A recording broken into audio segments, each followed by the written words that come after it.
Waktu 212 Habib Rizik mau datang ke PBNU, saya tolak. Kalau mau ketemu saya di luar ayo, di restoran, dari mana. Cuma kan nanti kalau datang ke PBNU, nanti dia ngomong semua umat Islam Indonesia termasuk NU di tangan saya. Gitu.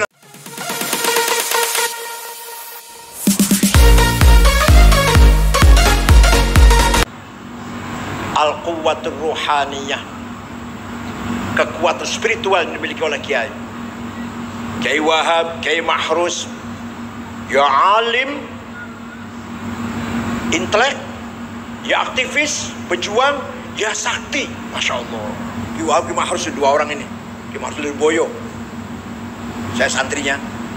Ya alim, ya aktivis, ya sakti, ya kaya, yang gak miskin banget gitu loh.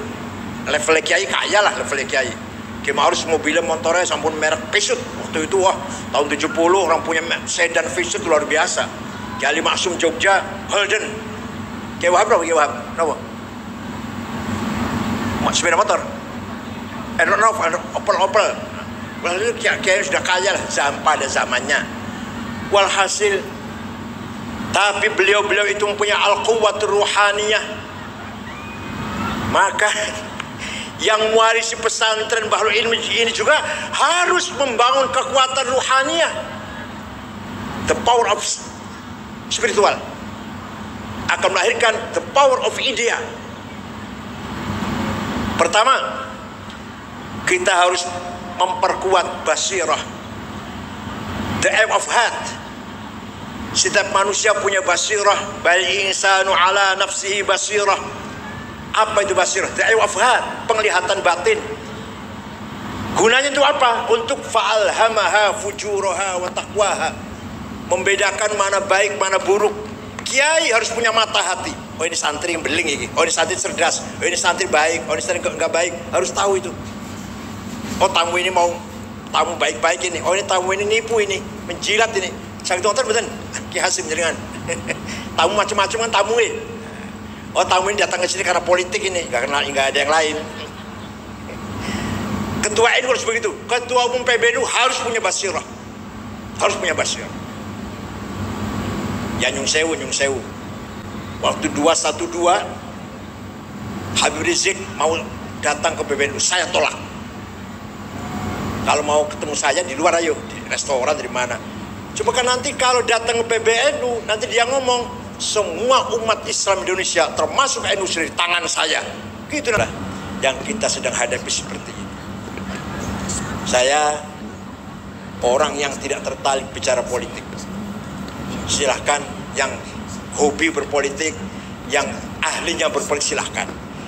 Saya tetap ingin ya menjadi orang yang peduli dengan keadilan, dengan kebenaran.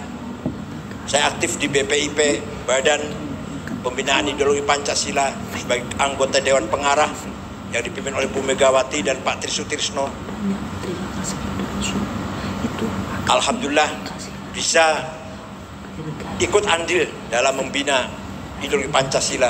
Insya Allah sebentar lagi bukunya udah siap, akan terbit panduan pelajaran Pancasila dari tamat kanak-kanak sampai universitas dan juga untuk masyarakat umum.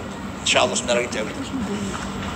Saya ditawari masuk partai politik, mohon maaf, bukan bakat saya, bukan di situ tempatnya, bukan tempat saya di berpolitik. Nanti malah kalah dengan senior nanti.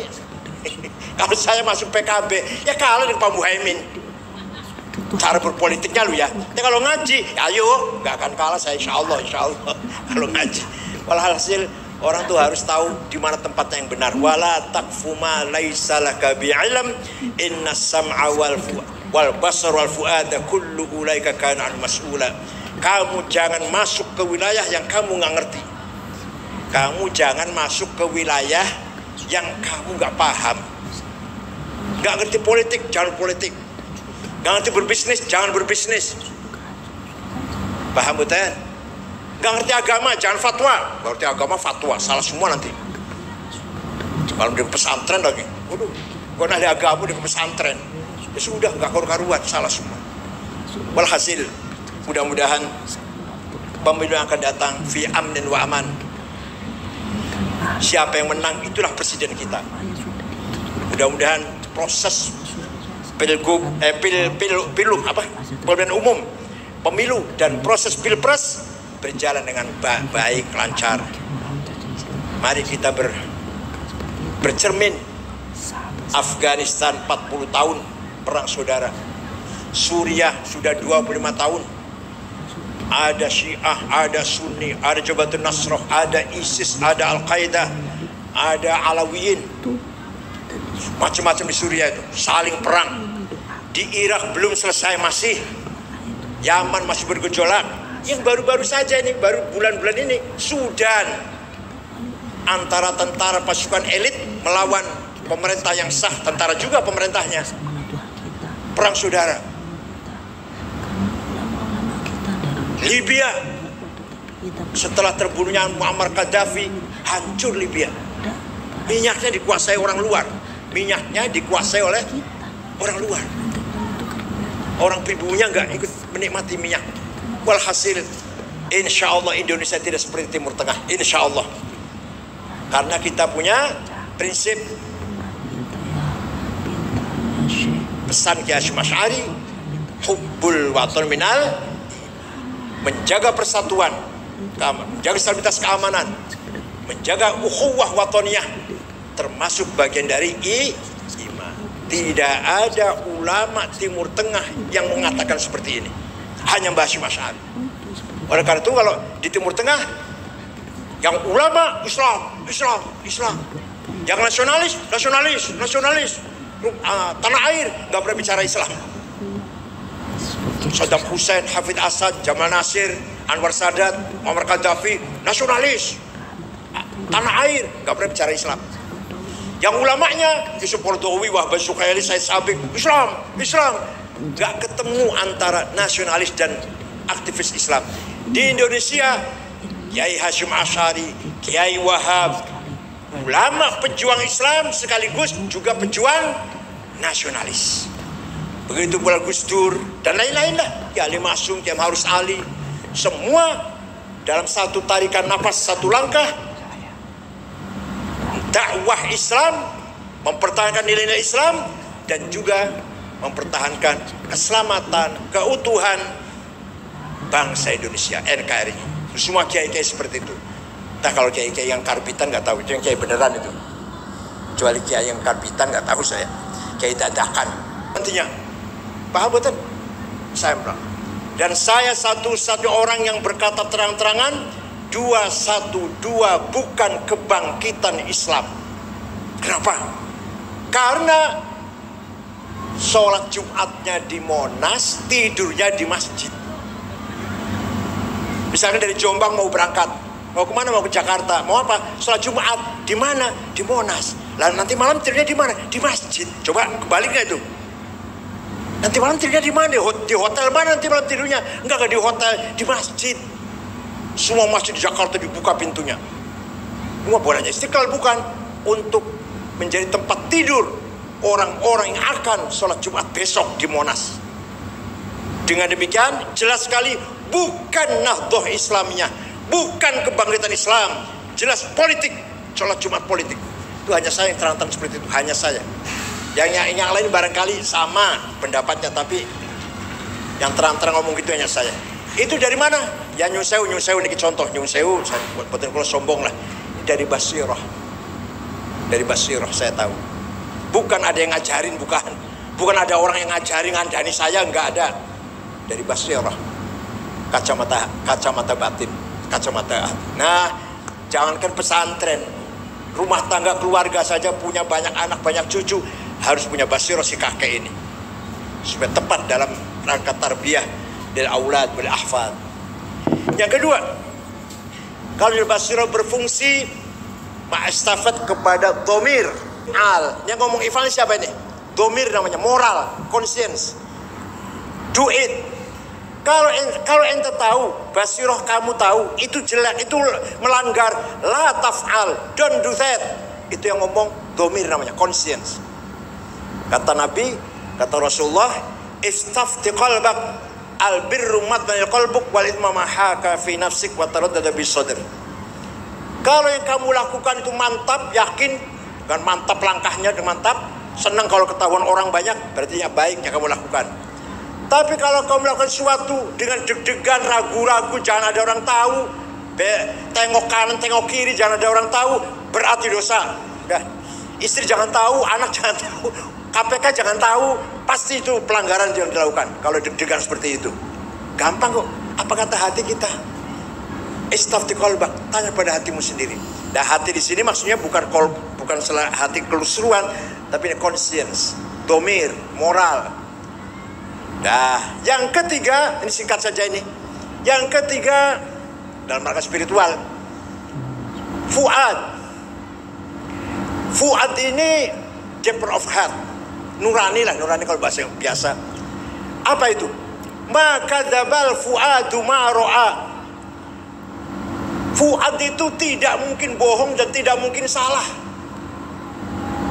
Yang salah, yang bohong itu cangkem. Wallahi sumpah saya tidak korupsi. Iya. Apa yang ngomong? Yang ngomong iya siapa itu? Siapa itu? Fuad. Demi Allah saya nggak tahu menau. Tahu. Saya nggak ikut campur. Nggak terlibat saya. Terlibat. Siapa yang ngomong itu? Fuad. Saya dapat sedikit, banyak. Saya hanya terbawa-bawa, bukan saya punya ide. Saya yang punya ide. Walhasil yang namanya fuad dalam hati kita tidak mungkin salah, tidak mungkin bohong. Bangsa ini sekarang lagi kehilangan fuad. Ya, Masya Allah. Terjadi hal-hal yang tidak layak terjadi di muka bumi Pancasila. Bapak merkosa anaknya, anak membunuh ibunya, geng motor tawuran, apalagi kiai merkosa santrinya. Enggak, Bu, ya bukan tempat beras, bukan beras. Terjadi hal yang tidak, semuanya kehilangan fuad.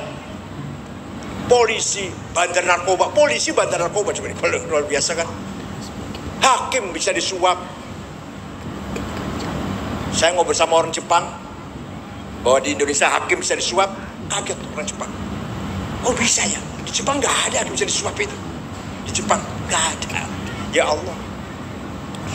Geng motor, tawuran, narkoba, tiap hari ketangkep, tiap hari ada terus. Kita bangsa lagi rusak dalam sisi spiritual, hancur kita ini.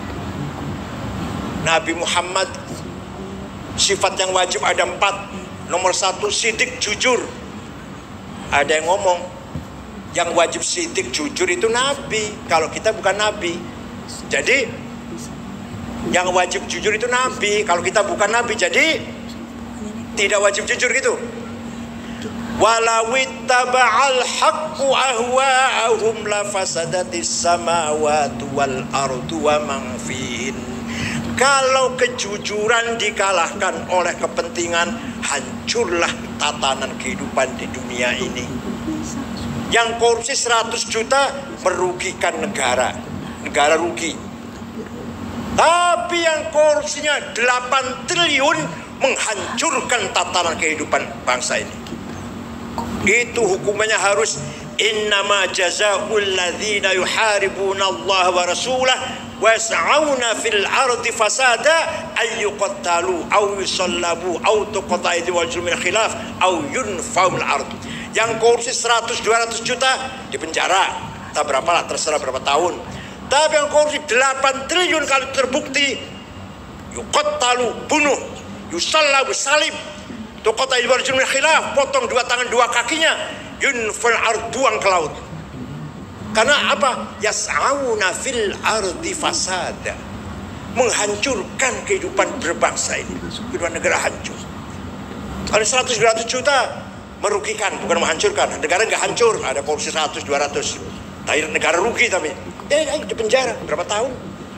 Kalau 8 triliun, ya Allah, 8 triliun untuk bangun Jombang, untuk bangun Kabupaten Jombang 8 triliun, jalan halus semua, rumah sakit bagus semua, sekolah, taman kanak-kanak, SD, SMP, SMA, Universitas mentereng semuanya, kiai-kiai umroh semua, Masya Allah.